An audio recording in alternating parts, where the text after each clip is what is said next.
రాక్షస ప్రేమ పార్ట్ 40. వేగా వచ్చేస్తున్నా, నిన్ను చూడకుండా ఉండలేను అంటూ 2 అడుగులు ముందుకు వేసి ఆగిపోతాడు విరాజ్. అయ్యో వేగా, నేను నీ దగ్గరికి రాలేను. నేను కోపంతో నిన్నేమన్నా గాయపరిస్తే నువ్వు నన్ను ఇంకా దూరం పెడతావు. నేను సహించలేను నువ్వు దూరం పెడితే.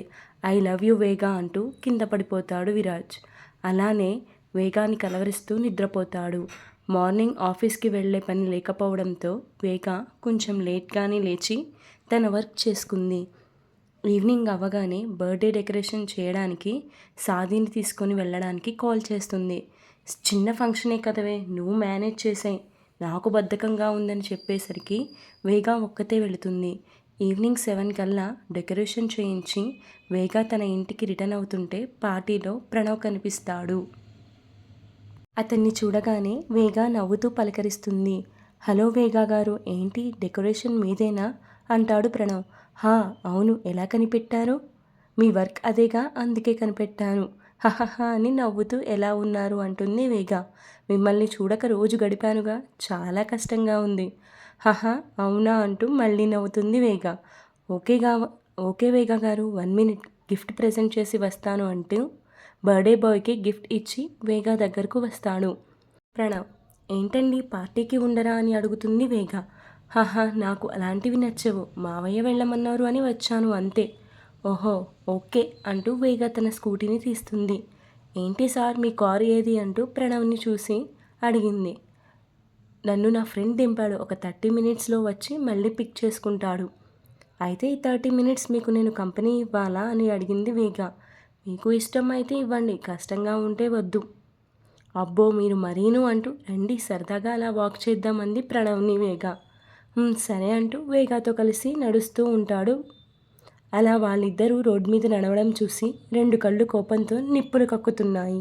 దీనికి ఎన్నిసార్లు చెప్పినా వాడిని అతుక్కుంటుంది. కోపం చూపిస్తే ఎక్కడ దూరం అవుతుందో అని టెన్షన్ ఒకటేని తల బాదుకుంటాడు విరాజ్. ఏదైతేనేం ఎక్కువసేపు వీడితో దాన్ని మాట్లాడించకూడదు అనుకుంటూ వాళ్ళకి 10 అడుగుల దూరంలో కాల్చేసేలా చూస్తుంటాడు విరాజ్. ప్రణవ్తో మాట్లాడుతూనే వేగా అనుకోకుండా విరాజ్ని చూస్తుంది. అతని చూపు గుండెల్లో దడని పుట్టిస్తుంది. కానీ దాన్ని అతనికి కనపడనివ్వకుండా తల పక్కకి తిప్పి కావాలని ప్రణవ్ చెయ్యిని పట్టుకుంటుంది. విరాజ్కి కోపం ఇంకా పెంచాలని వాడిని చూస్తే భయం వేస్తుంది. అట్ ది సేమ్ టైం వాడిని ఏడిపించాలి అనిపిస్తుంది. ఏదైతే అది అయింది, వాడికి మాత్రం చిక్కకూడదు అనుకుంటూ ప్రణవ్కి ఇంకొంచెం దగ్గరగా జరుగుతుంది వేగ. వాళ్ళిద్దరినీ దూరం చేయడానికి చూస్తుంటే ఇంకా అతుక్కుంటున్నారు. వాళ్ళని అలా చూసి విరాజ్ కోపంతో ఊగిపోతూ వేగా వైపుకి వస్తుంటే వేగా భయంగానే అతని షోల్డర్ చుట్టూ చేయి వేసి కళ్ళు మూసుకుంటుంది. వేగా భయం చూసి ఆగిపోతాడు విరాజ్. ఎందుకు పిచ్చి పిచ్చి వేషాలు వేయడం, మళ్ళీ నన్ను చూసి భయపడడం అని వేగాని సీరియస్గా చూస్తూ ఉంటాడు విరాజ్. వేగా గారు, ఏం చేస్తున్నారు మీరు? మొదట చెయ్యిని పట్టుకున్నారు, ఆ తర్వాత నన్ను ఆనుకున్నారు, ఇప్పుడు ఏమో చెయ్యి వేసి వణుకుతున్నారు. ఏమైంది మీకు? అది నాకు బాగా చలిగా ఉంది, అందుకే మిమ్మల్ని పట్టుకున్నా ప్రణవ్ గారు. సరే సరే కామ్, ఎందుకు టెన్షన్? నేనేం అనుకోనులే వేగా గారు. టెన్షన్ మీ గురించి కాదు, ఆ రాక్షసుడు గురించి అని విరాజ్ని దొంగచాటుగా చూస్తుంది వేగ. వాళ్ళిద్దరినే గుడ్లప్పగించుకొని చూడడం చూసి నవ్వుకుంటూ ప్రణవ్ చేయి పట్టుకొని వేరే వైపుకు తీసుకువెళ్ళి ఐస్ క్రీమ్ తిందామంటూ ఫాస్ట్గా పార్లర్లోకి తీసుకెళ్ళింది వేగ. విరాజ్ చాలా వేగంగా వాళ్ళని ఫాలో అవుతూ ఉంటాడు. వేగా గారు, చలిలో ఐస్ క్రీమ్ అవసరమా అన్నాడు ప్రణవ్. చలే ఐస్ క్రీమే, డబ్బులు నేనే ఇస్తానులే, భయపడకండి అంటుంది వేగ. మీరు మరీ వేగా గారు, డబ్బులు లేక కాదు, మీరే చలి అన్నారుగా అని.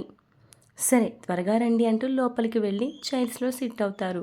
విరాజ్ గ్లాస్లో నుండి వాళ్ళని చూస్తూ ఉంటాడు. వేగా దాన్ని గమనించి ప్రణవ్ పక్కకి చైర్ని జరుపుకుంటుంది. బయటకు రావే, నీ సంగతి చెప్తా అన్నట్టు చూస్తుంటే వేగా గుండె జల్లుమంటుంది. భయంతో వణుకుతుంటే ప్రణవ్ వేగా చేతి మీద చెయ్యి వేసి మీరు బాగానే ఉన్నారా అంటాడు. నేను చూస్తే ఇది ఇంకా ఎక్కువ చేస్తుందనుకుని విరాజ్ అక్కడి నుంచి వెళ్ళిపోతారు. అతను వెళ్ళగానే వేగా ఫ్రీ అయ్యి ప్రణవ్తో నార్మల్గా మాట్లాడడం మొదలు పెడుతుంది.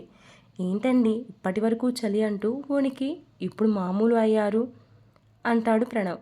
ఐస్ క్రీమ్ తినాలిగా అందుకు అంది వేగ. వేగా పిచ్చి సమాధానాలకి బుర్ర హీట్ ఎక్కి చిత్రంగా చూస్తాడు ప్రణవ్. తినకుండా వేగానే చూస్తుంటే ఓయ్ తినరే అంటూ మొహం మీద చిటికలు వేస్తుంది. తింటున్నా అంటూ ఐస్ క్రీమ్ నోట్లో పెట్టుకుంటాడు ప్రణవ్. ప్రణవ్, ఫ్యూచర్ ప్లాన్స్ ఏంటి అని అడిగింది వేగ. ప్రస్తుతానికి మావయ్యని చూసుకోవడమే నా పని.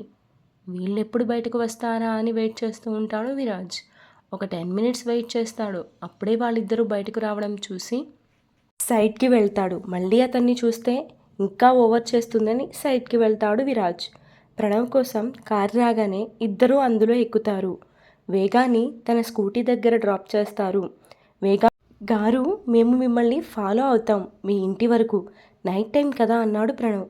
ఏటే కదా అయ్యింది, ఏం కాదులేండి, రోడ్డు మీద చాలామంది ఉన్నారు, మీరు వెళ్ళండి అంది వేగ. ప్రణవ్ ఒప్పుకోడు వేగా మాటల్ని. పట్టుబట్టి వేగా ఇంటికి వెళ్ళేదాకా ఫాలో అవుతూనే ఉంటాడు. అతని కేరింగ్ని చూసి చాలా హ్యాపీగా ఫీల్ అవుతుంది వేగ. విరాజ్ కూడా వేగాని ఫాలో అవుతాడు, సేఫ్గా ఇంటికి వెళ్ళిందో లేదో అని. ఆమె తన ఇంట్లోకి అడుపెట్టగానే విరాజ్, ప్రణవ్ వెళ్ళిపోతారు. వేగా లోపలికి వెళ్ళి ఫుడ్ ప్రిపేర్ చేసుకొని ప్రణవ్కి మెసేజ్ చేస్తుంది థ్యాంక్ యూ అని. ఇట్స్ ఓకే వేగా గారు, ఆడపిల్లని ఒంటరిగా ఎలా వదిలేస్తాం చెప్పండి అంటాడు. నిజంగా మీరు చాలా చాలా మంచివారు, మీ వైఫ్ చాలా లక్కీ అంది వేగ. థ్యాంక్ యూ వేగ అంటాడు ప్రణవ్. అలా ఇద్దరి మెసేజ్లు థ్యాంక్ యూతో మొదలై నైట్ 10 వరకు సాగుతాయి. ప్రణవ్ డెస్టినేషన్ రాగానే ఓకే వేగ బాయ్ అని మెసేజ్ చేస్తాడు. ఓకే ప్రణవ్ గారు అని స్మైలీ ఇమోజీ పెడుతుంది వేగ. వేగ ఫోన్ పక్కన పడేసి టైం చూస్తుంది. 1.5 అవర్ అతనితో చాట్ చేశానా అని షాక్ అవుతుంది. దేవుడా, నాకు 1.5 అవర్ 10 మినిట్స్లా గడిచిపోయావు. ఈ ప్రణవ్తో ఉంటే అంతే, టైమే తెలియడం లేదని సిగ్గుపడుతుంది. రాజ్ బీర్ బాటిల్స్ని ముందు పెట్టుకొని ఒకదాని తర్వాత ఒకటి ఖాళీ చేస్తూనే ఉన్నాడు. వేగా, నువ్వు వేరే వాళ్ళతో ఉంటే నేను తట్టుకోలేని తెలిసి కూడా ఓవర్ చేస్తున్నావా? నిన్నేమనాలో కూడా తెలియడం లేదు, పిచ్చెక్కుతుంది అంటూ పిచ్చి పట్టిన వాడిలా వేగా కోసం తాగుతూ అరుస్తూ ఉంటాడు. వేగా పాప ప్రణవ్తో చాట్ చేసినవన్నీ గుర్తు తెచ్చుకొని మురిసిపోతూ ఉంటుంది. ప్రణవ్ చాలా రోజుల తర్వాత నాకు ఒక మంచి స్నేహం దొరికింది అంటూ అతని ప్రొఫైల్ ఫోటో ఓపెన్ చేసి మురిసిపోతుంది. వేగా, ఎన్నిసార్లు సారీ చెప్పాను, నీ పంతం ఎందుకు తగ్గించుకోవడం లేదు? రేపు నీతో మాట్లాడతాను, నువ్వు ఎన్ని అన్నా సరే నిన్ను వదలను వేగా అంటూ తాగి తాగి పడిపోతాడు. మార్నింగ్ వేగా ఆఫీస్కి వెళ్తుందని అంత మత్తులో కూడా లేచి ఫ్రెష్ అయ్యి ఆమె కోసం ఇంటి ముందు వెయిట్ చేస్తూ ఉన్నాడు. వేగా తన వర్క్ అంతా కంప్లీట్ చేసుకొని ఫోన్ తీసుకొని ప్రణవ్కి గుడ్ మార్నింగ్ అని మెసేజ్ చేస్తుంది. అతను ఆన్లైన్లో లేకపోయేసరికి ఫోన్ బ్యాగ్లో పడేసి ఆఫీస్కి స్టార్ట్ అవుతుంది. వేగా బయటకు రాగానే విరాజ్ దర్శనం ఇస్తాడు. అబ్బా, మళ్ళీ వచ్చాడే, ఎన్నిసార్లు చెప్పినా వినిపించుకోవడం లేదని చిరాకుగా చూస్తూ అతన్ని పట్టించుకోకుండా వెళుతుంటే, వేగా నీతో మాట్లాడాలి అంటాడు విరాజ్. ఇప్పుడు మాట్లాడకుండా వెళ్తే ఇలాగే వెంటపడతాడు అని చెప్పు అంటుంది వేగా. నువ్వు ఇంకా నా వైఫ్వే, అది గుర్తుపెట్టుకో అంటాడు విరాజ్. అది చెప్పడానికి నన్ను ఆగమన్నావా అంది వేగా. నా మాటలు పూర్తిగా అనివ్వని వేగా చెప్పు అంటూ ఎటో చూస్తూ ఉంటుంది. దీనికి నేను చెప్పేది వినాలనే లేదు, అయినా నేను చెప్పకుండా ఉండను అనుకుంటూ నాతో మన ఇంటికి వచ్చేవేగా, నేను ఉండలేకపోతున్నా. అప్పుడే ఫోన్ నోటిఫికేషన్ వినిపించేసరికి వేగ ఫోన్ చేతుల్లోకి తీసుకుంది. ప్రణవ్ నుండి గుడ్ మార్నింగ్ అన్న మెసేజ్ చూసి నవ్వుతూ అతనికి రిప్లై ఇస్తూ ఉంటుంది. ప్రణవ్తో చాటింగ్లో మునిగిపోయిన వేగ విరాజ్ని పట్టించుకోదు. వేగ, నాకు ఒక 10 మినిట్స్ టైం ఇవ్వు, నేను చెప్పేది విను అంటూ దీనంగా చూస్తాడు. ఆమె అవన్నీ వినే స్టేజ్లో లేదు, అతనితో చాటింగ్లో పడిపోతుంది. ఇంకా కోపం వచ్చి వేగా చేతిలో ఫోన్ లాక్కొని నేను చెప్పేది వింటావా వినవా అని పెద్దగా అరుస్తాడు విరాజ్. అబ్బా, ఏంటి నీ నస, ఏం చెప్పాలి అనుకుంటున్నావో త్వరగా చెప్పు, చెప్తే నేను వెళ్ళిపోతాను. వేగా, నువ్వు ఇంకా నా వైఫే, మన ఇద్దరి మధ్య భార్యాభర్తల బంధం తెగిపోలేదు. అయితే ఏంటి, ఆ బంధంలో ఉండటం నాకు ఇష్టం లేదన్నానుగా అంది వేగ. నీకు ఇష్టం లేకపోయినా నాతోనే ఉండాలి, చట్ట ప్రకారం మనం ఇంకా భార్యాభర్తలమే అంటాడు విరాజ్ మళ్ళీ. ఓహో, అయితే ఇప్పుడు నన్ను నీతో ఉండమంటావు అంతేనా అంటుంది వేగ. అవును అంటాడు విరాజ్ కొంచెం స్మైలీ ఫేస్తో. సరే, నువ్వు కోరుకుంటున్నట్టుగానే మన మధ్య బంధం లేకుండా చేస్తాను. వేగ, నేను చెప్పింది ఒకటి, నువ్వు అర్థం చేసుకునేది ఇంకోటి అంటాడు విరాజ్. నాకు అన్నీ బాగానే అర్థమవుతున్నాయి, నాకు నీతో ఉండటం ఇష్టం లేదు, కానీ మన ఇద్దరి మధ్య బంధం బాధ్యత ఉంది అంటూ నన్ను వెంటాడుతూ ఉంటున్నావు. సో నీకు నా నుండి శాశ్వత విముక్తి కలిగిస్తాను విరాజ్. డివోర్స్ పేపర్స్ రెడీ చెయ్యి, సైన్ చేస్తాను అప్పుడు నాకు నీ పీడ విరగడ అవుతుంది అంటూ చిరాగ్గా చూస్తూ తన స్కూటీ స్టార్ట్ చేసుకుని వెళ్ళిపోతుంది. డివోర్స్ పేపర్స్ అన్న దగ్గరే ఆగిపోతుంది విరాజ్ మైండ్. నువ్వు లైఫ్ లాంగ్ ఇలానే ఒంటరిగా ఉండాలి, నీకు నేను భార్యని, నువ్వెప్పటికీ ఇంకో పెళ్లి చేసుకోవడానికి వీల్లేదు, లైఫ్ లాంగ్ నీకు డివోర్స్ ఇవ్వను, నువ్వు ఇలానే ఉండాలి అన్న వేగ ఈరోజు డివోర్స్ ఇస్తాను అని చెప్పేసరికి విరాజ్ గుండె పగిలిపోతుంది. మనసంతా చీకటి కమ్మేసినట్టుగా అనిపిస్తే కళ్ళ వెంట నీళ్లు కారుతూ మొత్తం బ్లర్ అవుతుంది. డివోర్సా? వేగా లేకుండా నేను ఉండగలనా అంటూ మోకాళ్ళ మీద రోడ్ మీద పడిపోతాడు విరాజ్. ఈరోజుతో ఎపిసోడ్ ఎండ్ అయిపోయిందండి. Story continuous.